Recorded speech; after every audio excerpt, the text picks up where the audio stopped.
हरे कृष्णा, राधे राधे। कैसी हैं आप सब लोग? आशा है आप सब लोग परम सुख में होंगे, आनंद में होंगे, मंगल में होंगे और बिहारी जी की कृपा आप सब पर बरसती रहे। तो जी आ गया है वीडियो मकर संक्रांति को लेकर। तो कब मना रहे हैं मकर संक्रांति? इस वर्ष मकर संक्रांति मना रहे हैं 15 जनवरी 2024 में। तो नए साल का पहला त्योहार है ये। इससे हम एक दिन पहले यानी 13 तारीख को हम लोहड़ी का त्योहार मनाएंगे और उसके बाद मनाएंगे मकर संक्रांति। तो पूरे देश में हर्षोल्लास के साथ ये त्योहार मनाया जाता है।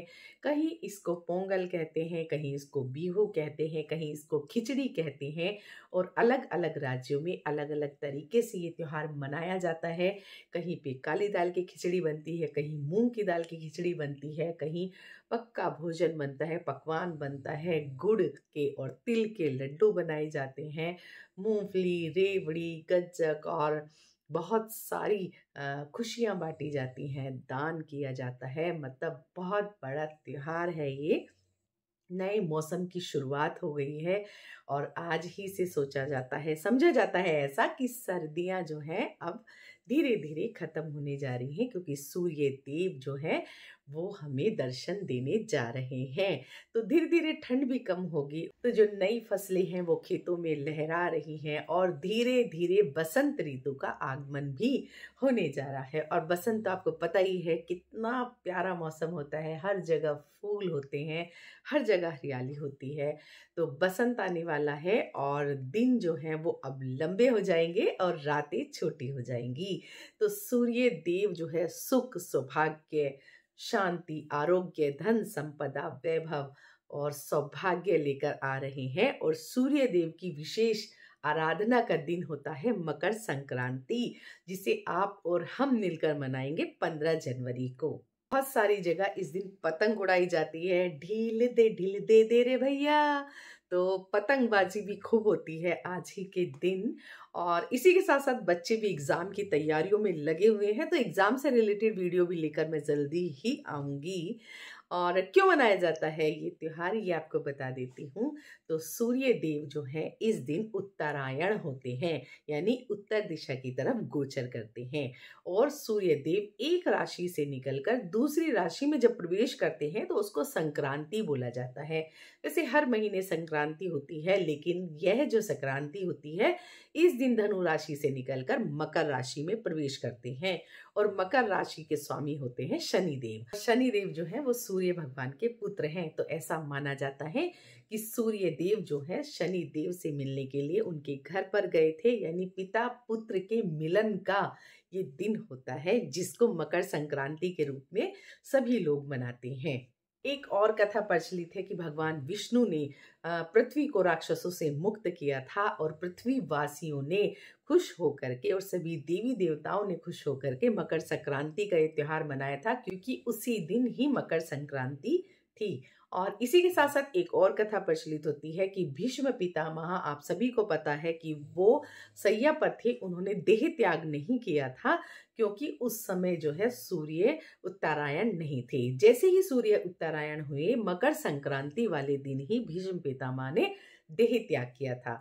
तो ऐसा माना जाता है कि जो भी व्यक्ति इस दिन देह त्याग करता है, यानी जिसकी मृत्यु हो जाती है, वह जो है पुनर्जन्म के बंधनों से मुक्त हो जाता है, उसे मोक्ष की प्राप्ति हो जाती है। यानी बहुत ही सौभाग्यशाली दिन होता है जो इस दिन किसी की मृत्यु होती है, मतलब बहुत सौभाग्यशाली होता है वह व्यक्ति। देखिए, ऐसा माना जाता है कि जब सूर्य देव उत्तरायण होते हैं तो इसी दिन से देवताओं के दिन का प्रारंभ होता है, और जब दक्षिणायन होते हैं तो देवताओं की रात होती है। मतलब 6 महीने का उनका दिन होता है और 6 महीने बाद उनकी रात आती है।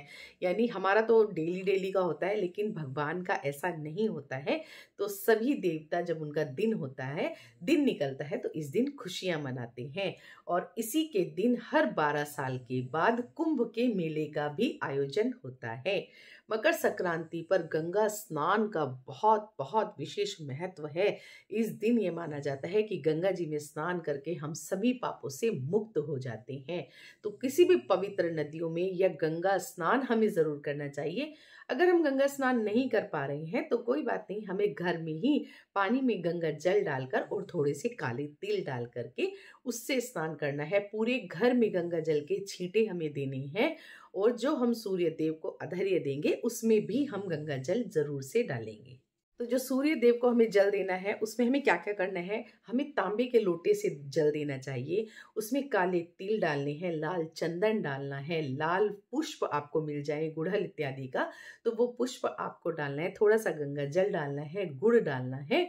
ओम सूर्याय नमः, ओम सूर्याय नमः इस मंत्र का जाप करते हुए हमें सूर्य देव को अर्घ्य जरूर देना है प्रातः के समय। और अपने घर में जितने भी व्यक्ति हैं उन सब से दिलवाइएगा, अपने बच्चों को खास तौर से सूर्य देव को अर्घ्य दिलवाइएगा, क्योंकि एग्जाम का टाइम आ रहा है और सूर्य देव की कृपा मिलनी परम आवश्यक है।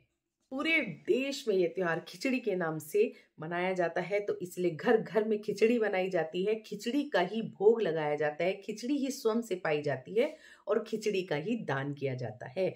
तो हो सके तो आप काले उड़द की जो खिचड़ी होती है यानी चावल और काले उड़द का आपको दान करना चाहिए। और क्या क्या चीजें हमें दान करनी है ये भी मैं बता देती हूँ। गर्म कपड़ों का आपको दान करना है, यानी जो भी जरूरतमंद हैं जिनको जरूरत है उन्हें गर्म कपड़े यानी जुराब का आपको जरूर दान करना है, आपको कैप का दान करना है, आपको ये स्टॉल का दान करना है। और हो सके तो गरीबों की बस्ती में जाकर आप कंबल का दान करिएगा, तो इससे आपको 1000 गुना फल मिलता है। और जो मंदिर में आप दान करते हैं तो आपको पंडित जी को, पंडिताइन को गर्म कपड़ों का दान करना है, उनको आपको सुहाग का सामान जरूर से दान करना है। भगवान शिव के ऊपर देसी घी का इस तरह से लेप करके ओम नमः शिवाय का निरंतर जाप करना है। और अगर आपको काली गाय मिल जाए तो उसको हरी घास आपको जरूर खिलानी है, आपको सहस्त्र गुना इसका फल मिलता है। इसी के साथ साथ आज के दिन बहुत सारे घरों में ना सिंधारे चलते हैं, कोतली चलती है। बहन बेटी के घर पर उनके भाई जो है वो गरम कपड़े, गाजर का हलवा, खिचड़ी, तिल, गुड़ इत्यादि यानी कि गुड़ से बनी हुई मिठाई, तिल से बनी हुई मूंगफली, रेवड़ी इत्यादि लेकर जाते हैं। लेकिन एक चीज का आपको विशेष ध्यान रखना है कि आपको दान तो करना है काले उड़द का, लेकिन बहन बेटी के घर में काले उड़द के जो दाल होती है आप उसको नहीं भेजना होता है, आप मूंग की दाल उसकी जगह भेज सकते हैं।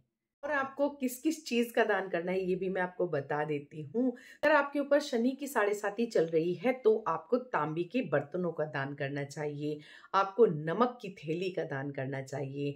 और आपको जब आप मंदिर में थाली देंगे तो प्रॉपर उसमें सारा सामान रख के, मौसमी सब्जियां, आपको गुड़, तिल इत्यादि की मिठाई, गज्जक, मूंगफली इत्यादि रखकर, दक्षिणा रख के, गरम कपड़े इत्यादि रख करके उस पे आपको इस तरह से 5 या 7 बार पानी फेर के इस तरह से आपको दान करना है।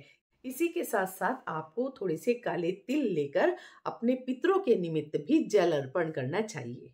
मैं बता देती हूँ कि किस किस चीज का आपको दान नहीं करना है।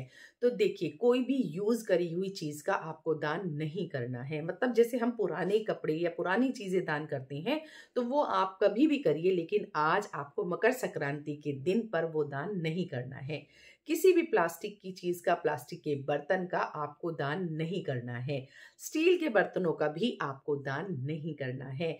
इसी के साथ साथ खास तौर पर ध्यान रखिएगा कि आपको झाड़ू का दान बिल्कुल नहीं करना है, क्योंकि झाड़ू में माँ लक्ष्मी का वास होता है। और माँ लक्ष्मी जो है, देखिए मैं हमेशा ही आपसे कहती हूँ कि झाड़ू का दान कीजिए, लेकिन दीपावली पर कीजिए, अन्य दिनों में कीजिए, लेकिन आपको मकर संक्रांति पर झाड़ू का दान बिल्कुल नहीं करना है। आपको टूटे हुए चावल का दान नहीं करना है, आपको कीड़े पड़े हुए तिल का दान नहीं करना है, आपको ऐसी चीजों का दान नहीं करना है जिसकी क्वालिटी बिल्कुल जीरो हो।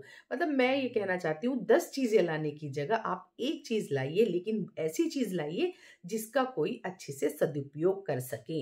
यानी कि जैसे हम पंडित जी को दे रहे हैं तो हमें इस तरह की चीज लानी है जो वो खुश होकर पहने, उसको साइड में जमा ना करें। तो इस तरह की चीजों का, और जरूरतमंद लोगों को हमें दान करना है। कितने भिखारी लोग रहते हैं, तो आप अगर हो सके तो कंबल का दान कीजिए, चाहे आप एक ही कंबल का दान क्यों ना करें। और बहुत सारी जगह पर लोग सोने चांदी का भी दान करते हैं, तो वो सबकी अपनी सामर्थ्य की बात होती है। हमें काले वस्त्रों का दान नहीं करना चाहिए, हमें किसी के दिए हुए गिफ्ट में जो चीज़ें हमारे घर पे गिफ्ट में आ जाती हैं उसका दान नहीं करना चाहिए, क्योंकि वो जो दान है वो हमारे खाते में नहीं जुड़ेगा, वो उस व्यक्ति के खाते में जुड़ जाएगा जिसने वो हमें गिफ्ट किया है। इसी के साथ साथ हमें ये ज़रूर देख लेना चाहिए कि जिसे भी हम दान कर रहे हैं क्या वो इसके लिए सुयोग्य पात्र है। मतलब जैसे कि कोई मदिरा इत्यादि, मांस इत्यादि का सेवन करता है, हमें उसे दान नहीं करना चाहिए। ऐसा व्यक्ति जो आप ही की चुगली करता है, पीठ पीछे आपकी बातें करता है, यानी कि जो व्यभिचारी व्यक्ति है, हमें उसको दान नहीं करना चाहिए, यानी कुपात्र को हमें दान नहीं करना चाहिए।